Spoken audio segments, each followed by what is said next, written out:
dama bëgg nag ñu dugg nag ci wàllu politique bi parce que dañoo gëj a gisante depuis lors proclamé nañ fi résultat yi par la commission de recensement de vote jotuñu cee waxtaan loolu de lu ñu mel nag conseil constitutionnel ñëw tey ni ki tey daal di koy dëggal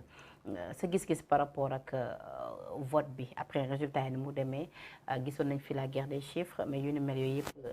weesu nañ ko maintenant parce que je pense que ni carte gi leer na d'autant plus que ni Pape Diop ñëw na daal di gën a leeral carte gi ak ni mu rallié ak Benno Bokk Yaakaar jox leen la majorité. waaw d'abord la première chose mooy damay rafetlu le fait que ñu voté ci jàmm te yenn dérapage amul comme ni ñu koy gisee ci yenn dëkk yi bu amee élection nga xam ni bal day tàkk nit faatu fa loolu yëpp amul ci élection yi wax dëgg yàlla Sénégalais yi nañ voté ci jàmm dem ñibbi ci jàmm. effectivement loolu lu ñuy rafetlu la. mais jàpp naa ni voté bi nga xam ne jóge nañ ci am na ay jàngat yu bëri yu ñu ci war a def. leçon yu ñu ci war a tirer. bi si jiitu mooy li nga xamante ni moom mooy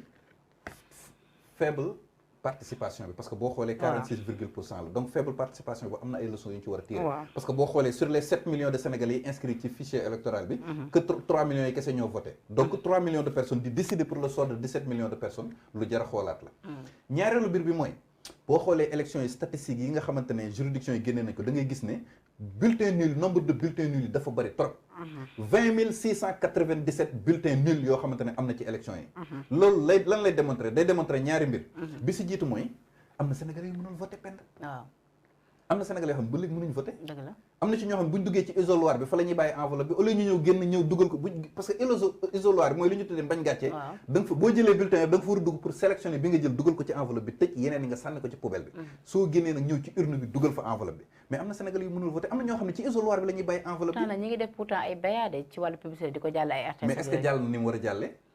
xam nga du Sénégalais yëpp ay saytaan RTS télé privé yi sax ñoo ëpp audience RTS loolu de am na bu ñu koy ñëwoon Sénégal seet dañëpp dinañ donc pour man nombre de bulletins nuls yu élevé yi muy 20 697 am na ay jàngat yoo xamante ne war nañ ko ci def effectivement ñetteelu mbir bi mooy maanaam sàcc gu fés gi nga xam ne dafa am ci élection yi man sàcc noonu le cas de Louga le cas de Podor ak troisième cas bi mooy PV yu amul signature amul kii loolu amul benn valeur amul authentification un document administratif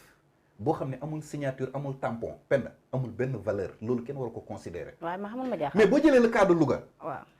PV bi fa génnee 42 513 votants la ñu fa indi ci Louga ci PV bi nga xam ne moom moo fa génnee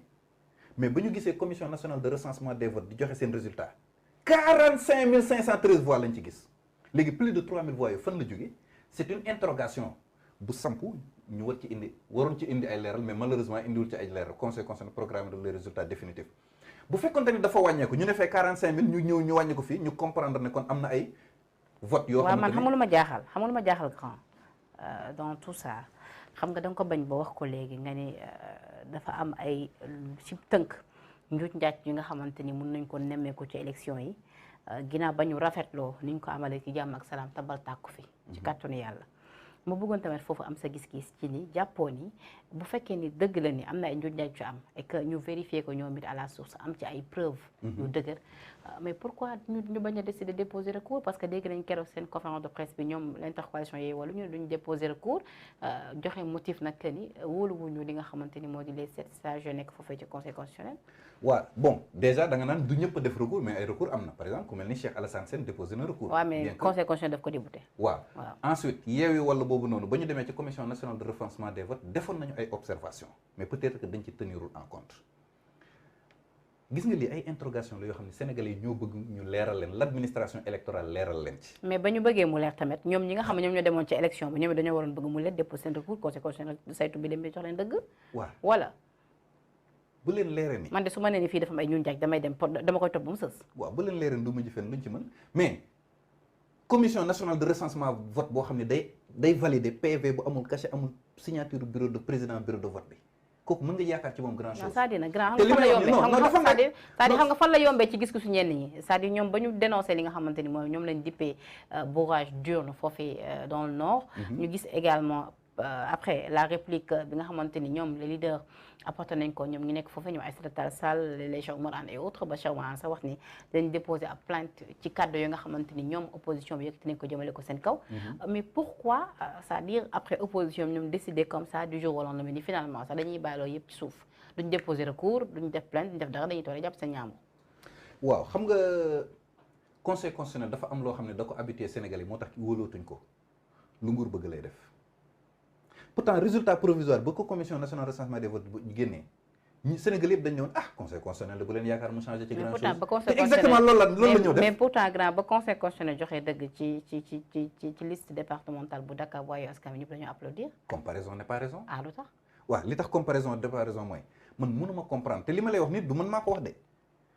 mandataire coalition yi demoon élection ñoo ne bi ñu toogee di def délibération ci ak commission nationale de recensement des votes fële ci cour d'appel bu Ndakaaru dañ ciy gis ay bulletins PV yoo xamante ne amul signature amul cachet président bureau de vote yi au minimum 30 PV yoo xam ne mel na noonu au niveau national loolu ñoom mandataires yi ñoo ko wax du man maa toog fii di accuser di accuser kenn de mandataires yi ñoo ko wax gis nañu au minimum 30 PV yoo xam ne amul signature amul cachet président bureau de vote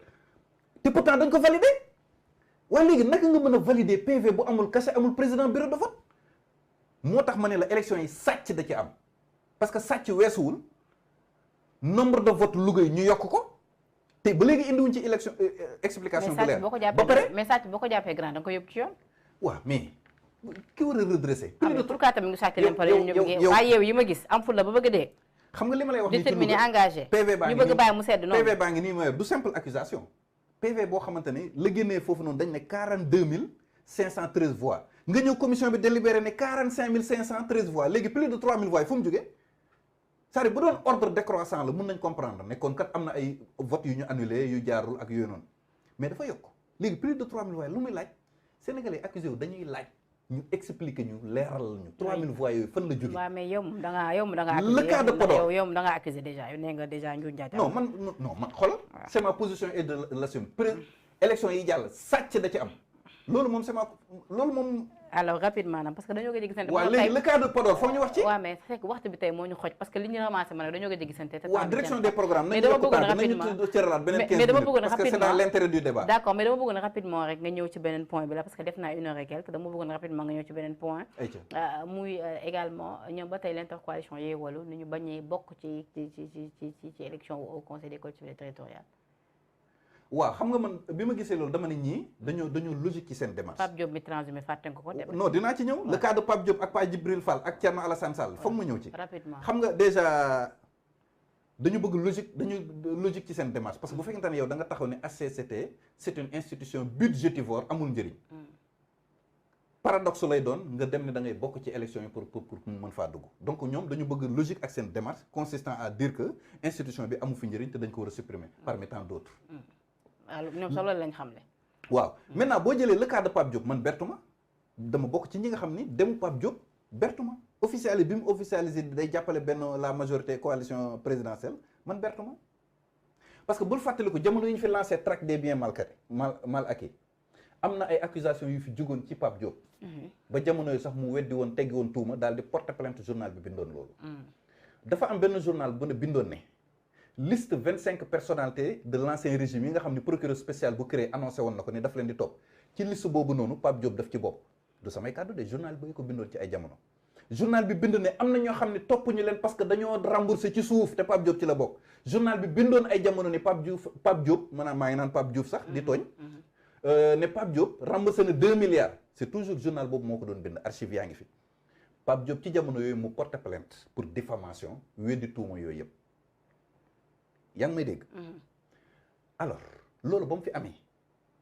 am na ci Sénégalais yoo xam ne loolu ba léegi dafa des seen bopp rax ci dolli Ousmane Sonko am na wax bu mu fi waxoon ñu bëri di jëfru. waaw ci campagne bi. ne woon au-delà de Yewwi ak Wallu toutes les autres listes sont à la solde de Macky Sall. Pape Diop n'a pas donné raison à Ousmane Sonko. ana boobu Ousmane Sonko waxee loolu pourtant lu ne dégg na ko ñii di telli ñii tijji seen làmmiñ ñu rëy yi di wax te pourtant tey il a raison Ousmane Sonko am na dëgg seen kaw. n'est-ce pas voilà donc lii mooy li nga xamante ni moom mooy situation bi nga xamante ni est-ce que du li xawoon métti nit yi mooy que Ousmane Sonko dafa jël ñëpp dëxañ leen ci dans le même sac tamit yàqal leen li nga xamante ni moo di seen campagne tax sax ba waa aar xam nga man am na lu ma la mës a wax ci Ousmane Sonko Ousmane Sonko c'est un visionnaire man dama bokk ci journaliste yi nga xamante ni man damay topp ay waxam depuis le début ba mu commencé feeñ ci la sphère publique ba léegi dama koy topp dama constaté que Ousmane Sonko lu mu la wax boo ci defee enquête investigation dina am loo fay trouver jamono yooyu ba muy wax loolu ne au-delà de ces deux listes là toutes les deux autres sont à la solde de Macky Sall waxam nga firndewu na ci Pape Diop te nañ observé yeneen yi si topp. yeneen yi ci topp kan ak kan lay non nañ sa non du ma tudd kenn. ci sa gis-gis du ma tudd kenn nañ observé rek. tax yaa ngi xof nag de. non yow te ma connais. man yow xam nga ni quand il s'agit de dire wax li ma xalaat. dem jaral na ma sax dem prison. mais nag Pape Diop je pense que ni koo xamante ni moom moom partem et tout et puis tamit amatul dara lu ñu prouvé ci wàllu politique.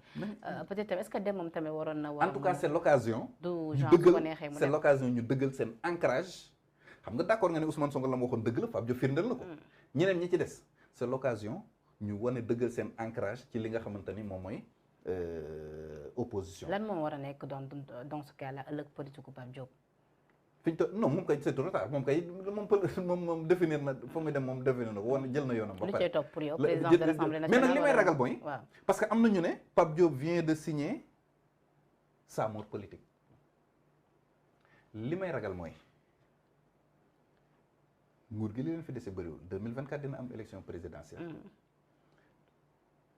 recomposition politique am ci te du ci mën a bokk. mu bokk ci ñi nga xamante ne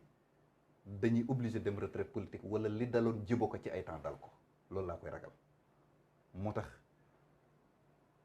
la recomposition politique après 2024 ce sera très déterminant et que après Macky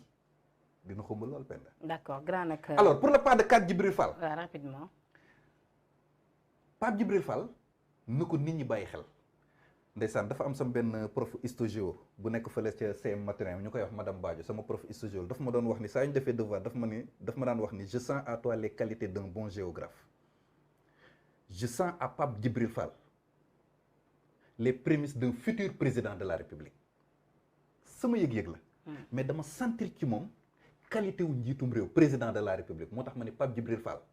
désormais nañ ko bàyyi xel. d'accord am na solo grand ça a été un plaisir de recevoir la. comme tous les vendredis partagé Penda. tey nag vraiment waxtu bi dafa gàtt si ñun parce que li ñu waroon ramasser moo bëri vendredi bi defuñu 100% actu donc tey moo war a actualité bu bëri lool. ba suñu temps sax mate bu ko waaye du ñàkk vendredi incha allah ñu gën koo faram-fàccee incha allah donc ça a été un plaisir comme tous les vendredis ma lay remercier tout le temps ci disponibilité bi. waaw plaisir partagé Penda di am mbégte rek di jàkkaarloo ak yow c'est toujours un plaisir ñu ñëw ñu faram-fàccee li nga xamante ni moom mooy actualité bi di am yaakaar ne li ñu fi waxtaan jëriñ na képp ku ñuy bàyyi xel lu ci jub nag suñu borom la lu ci dëng ci ñun la di baalu àq Sénégal yëpp di baal ñëpp àq di ñaan suñu borom baal ñu ñun ñëpp am na solo may remercier également la régie à savoir Yash également ak équipe ak teamam yëpp di remercier Juan pour la coordination administration bu Sénégal 7 yëpp d'ici là portez-vous bien jaa ngeen jëf